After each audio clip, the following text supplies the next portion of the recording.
తెలుగు రాష్ట్రాల వైపుగా మరో ప్రళయం దూసుకొస్తోంది. దిత్వా తుఫాన్. అయితే ఇప్పుడు దిత్వా తుఫాన్ దిశను మార్చుకున్నట్టు తెలుస్తోంది. అది దిశ మారుతోంది.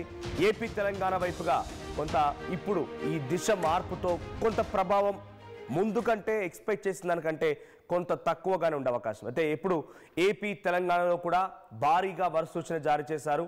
రేపు పుదుచ్చేరి తీరానికి చేరుకోబోతోంది ఈ దిత్వా తుఫాన్. దక్షిణ కోస్తా రాయలసీమకి భారీగా వర్ష సూచన జారీ చేశారు అధికారులు.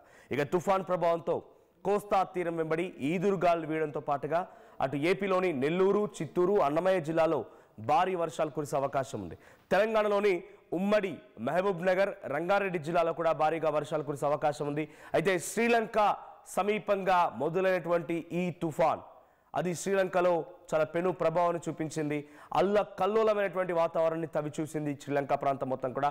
శ్రీలంకకి దగ్గరగా ఇప్పుడు ఈ తుఫాన్ మొదలైంది. అల్పపీడనం ముందుగా అక్కడ ఒక అల్పపీడనం మొదలైంది. అది కాస్త వాయుగుండంగా మారి తుఫాన్గా మారి అక్కడి నుంచి ఇప్పుడు ఆ తుఫాన్ ఇటు ఇండియా వైపుగా దూసుకొస్తోంది. అది ముఖ్యంగా తమిళనాడు, ఆంధ్రప్రదేశ్ అండ్ తెలంగాణ ప్రాంతాలపైన ప్రభావం చూపించే అవకాశం ఉంది. సో పుదుచ్చేరి ప్రాంతం దగ్గర ఇది తీరం దాటే అవకాశం ఉన్నట్టుగా చెప్తున్నారు. అటు ఏపీ పైన కూడా చాలా పెద్ద ఎత్తున ప్రభావం ఉండబోతోంది. ఇప్పుడే ఆల్రెడీ వాతావరణంలో చాలా మార్పులు వచ్చేసాయి. అది శ్రీలంక తీరం దాటిన తర్వాత మనకు ఆంధ్రప్రదేశ్, తెలంగాణ అండ్ తమిళనాడులో చాలా మార్పులు వచ్చేసాయి. సో ఆకాశం మొత్తం కూడా మేఘావృతం అయిపోయింది. కొన్ని చోట్ల చిరుజల్లు కురుస్తూ ఉన్నాయి. భారీ నుంచి అతి భారీ వర్షాలుగా రేపు సాయంత్రానికల్లా అది మారే అవకాశం ఉంది.